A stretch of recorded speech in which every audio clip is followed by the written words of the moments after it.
I embrace my story. I love the fact that I'm able to talk about those trades and how they, challenged me, how they built me up, built my character up, ultimately made me find my own value in how I can assert that on every team that I've been on.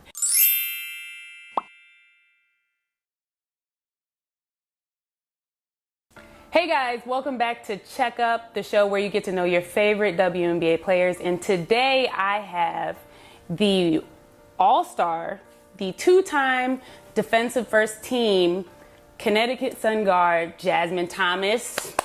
Thanks for having me. Appreciate I'm excited I got here. to come in. Yes, I'm actually really excited for this. This is one of my favorite ones for this year, actually, because you got a lot of stuff that you have going on, especially on the outside of basketball, that I really want to dive into. But first, I want to talk about your career. So let's start off in the W. You know, you got drafted to Seattle. Yep.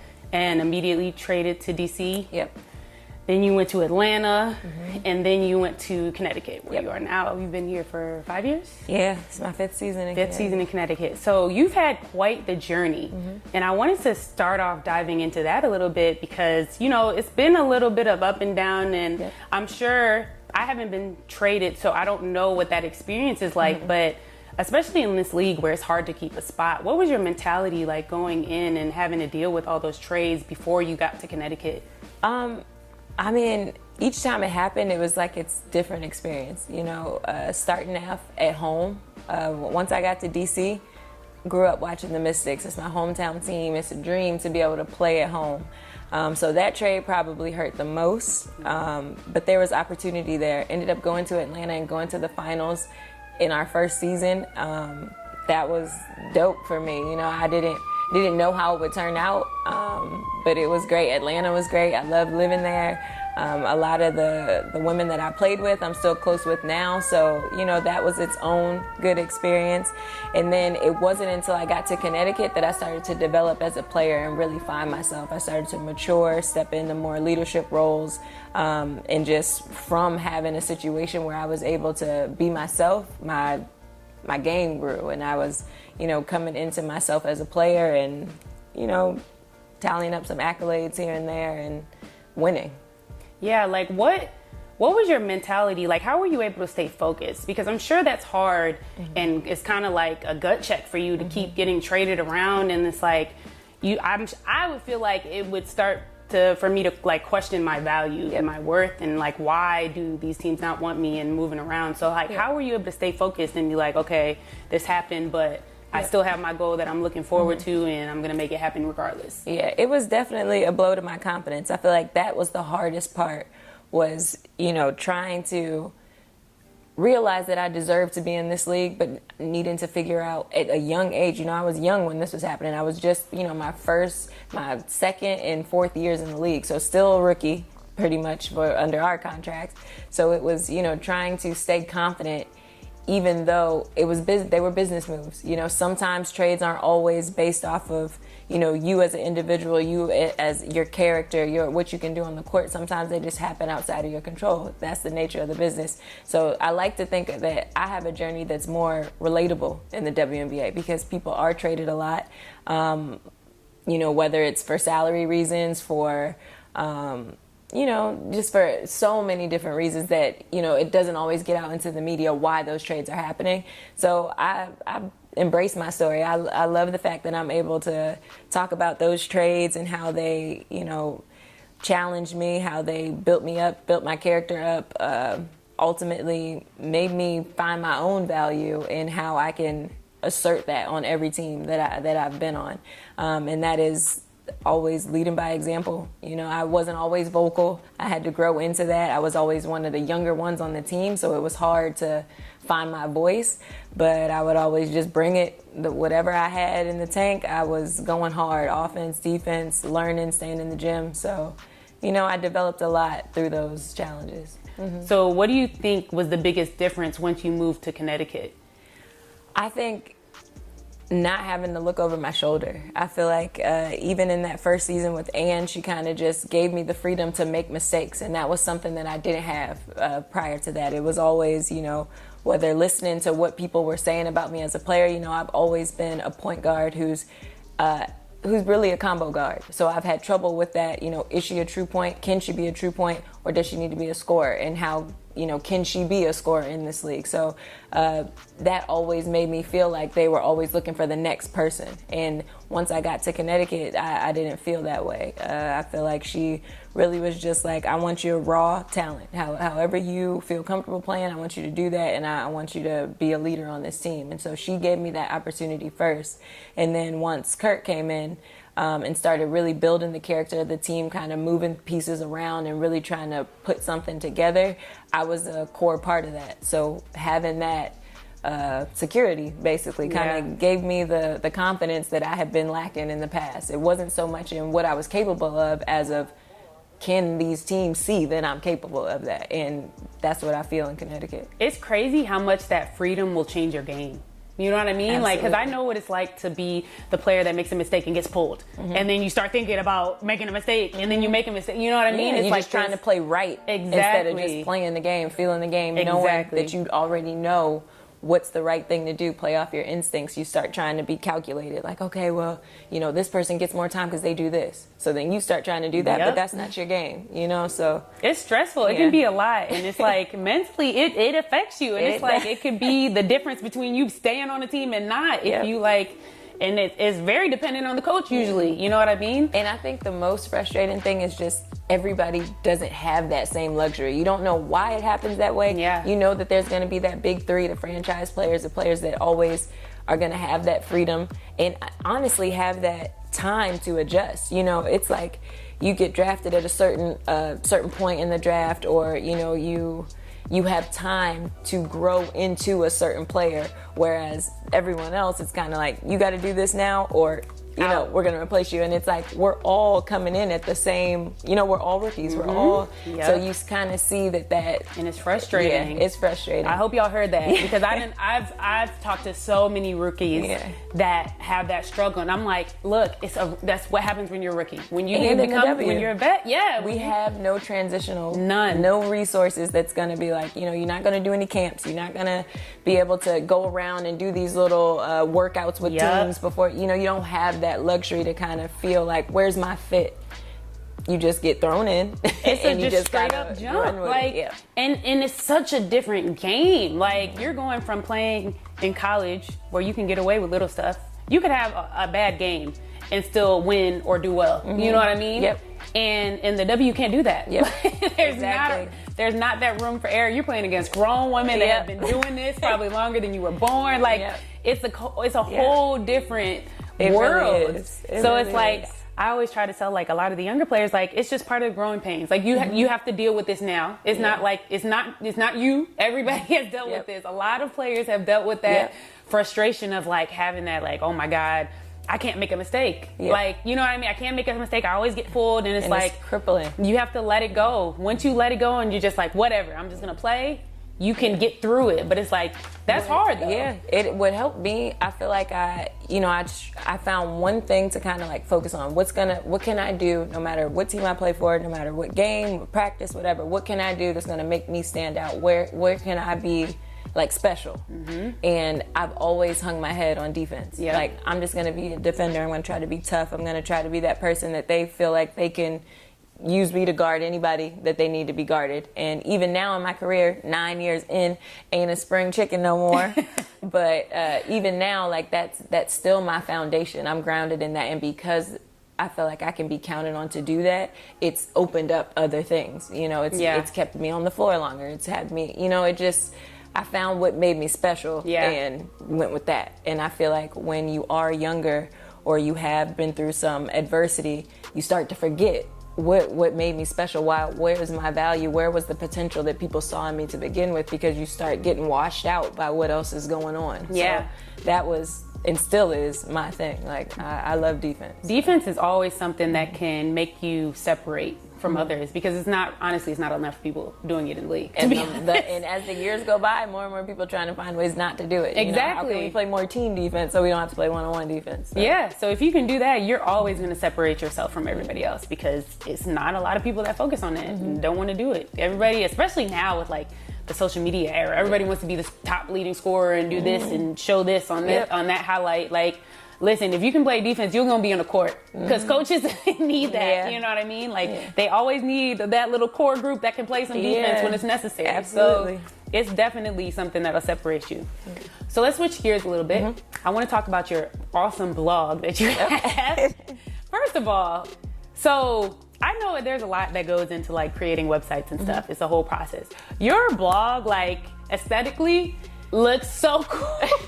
Thank you. I'm like, you clearly put your time into this and you like are consistent with it, because I know a lot of people that I try. I mean, I fall off sometimes when things are low and not much is going on. I have a hard time trying to figure out like how content and stuff like that. But still, I mean, you had a lot of stuff on there and it looks really good. So like, how did you get started with that?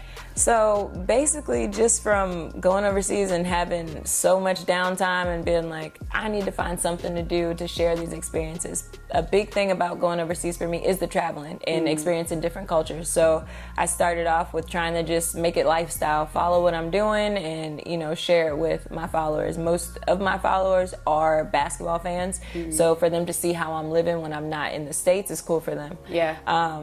And then I just, you know, I am interested in writing, so I just like to write.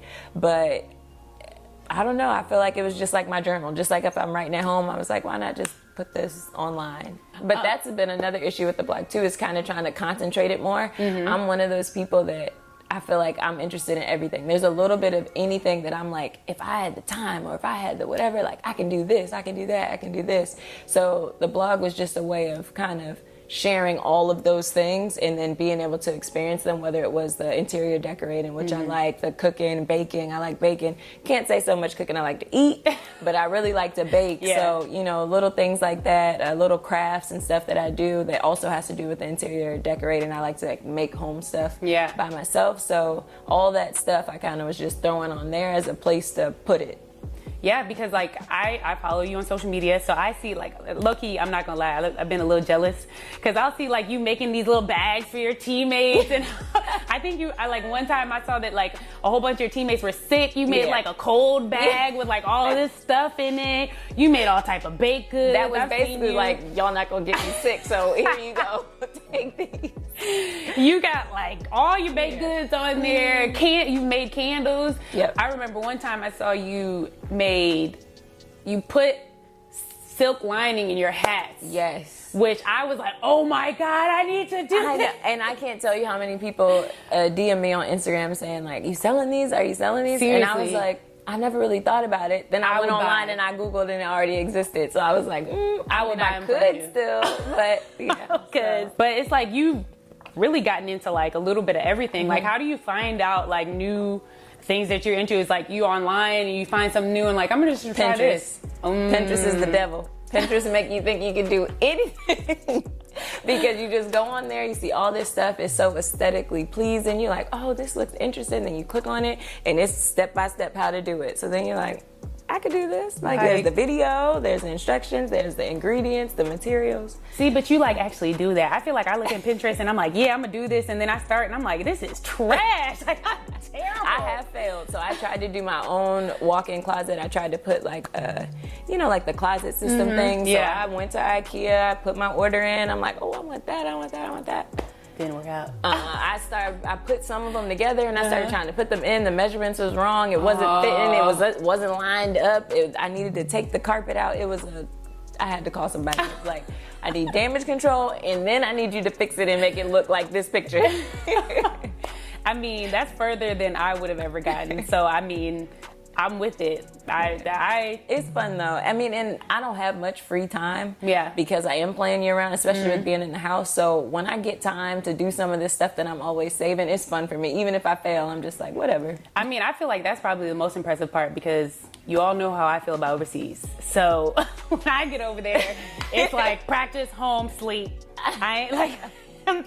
Okay, no, I'll say the last couple of years I've done better, and I went out and I visited places, and it was fun and it was cool. But I've been on a couple of teams where I didn't have Americans, so then it was a little bit harder, to go out and do stuff, because I really don't like doing stuff.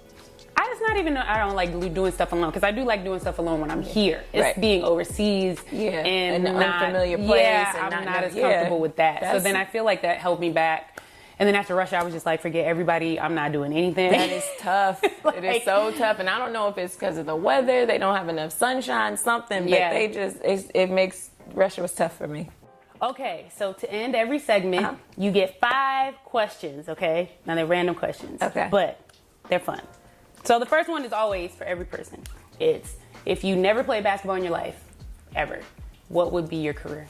Pediatrician. Really? Yeah. Off top, just that simple. Yep, because I thought that's what I was going to do. Really? But then I got to Duke and I started taking them science classes. Listen. That changed. I actually, when I got to Notre Dame, I wanted to do engineering, and they showed me the schedule, and I was like, whoop. I know. Mine changed. And and that's the thing though, unfortunately, the reason for the switch was not really because I didn't think I was capable of passing those classes. It was just like, I don't know if in these 4 years I'm going to be able to pursue my basketball dreams and exactly. All right, so question number 2. If you could be in any TV series, what would it be? Insecure, baby. Oh my God, I love you so much. That is my show. I've been looking at places in Inglewood just because I'm insecure. My best friend's trying to move to LA too, so I'm trying to push her. Yeah. Listen, I'm trying to be Issa Rae's best friend. Like, that is like my goal in life. I want to get invited to her yacht party. Like, this is like my goal for the year. So we on the same page right there. Mm-hmm. Okay. If you could bring any retired WNBA vet to come back in their prime and play for your team, who would it be? Can I pick 2 people? Yeah, let's pick 2. I will first say Cynthia Cooper, just because that was the player that I looked up to the most. So, I've had a chance to meet her, to play for her, like at some camps and stuff. So her. Yep. But Tamika Catchings. I admire everything about her in every way, as a person, as a business person, as a player, as a leader, everything. Yeah, so, Catch is good people. Yeah. I like those answers. All right. If you were a marketing major. Sorry, you were a marketing major. So, if you took over marketing for the WNBA, what would be the first thing you would change? For me, it would be, I'd say, making it more of a social, like a cool thing. Yeah. The same way that the NBA has that. I know I hate to tie with the NBA because we be trying to be separate, but that's the here, and we trying to get there. So for me, it's just making it more of a cool social thing to do. Yeah. The whole family friendly thing, I love it, but I wouldn't say that the NBA isn't family friendly. Yeah. So, it can still be a style thing, and it's happening more now. It can still be about the style, about the culture, about, being something that you want to do in the summer when it's nice outside, but you want to come inside on a Friday night and watch these games because it's cool. The music is cool. We still, you can have a good time, a good adult time, as well as bring your kids. And the NBA is like really transitioning to that with all the little bar sections they're putting now. I think in Atlanta they did something like that. Atlanta is amazing. Yeah. It's State Farm now, not Phillips, right?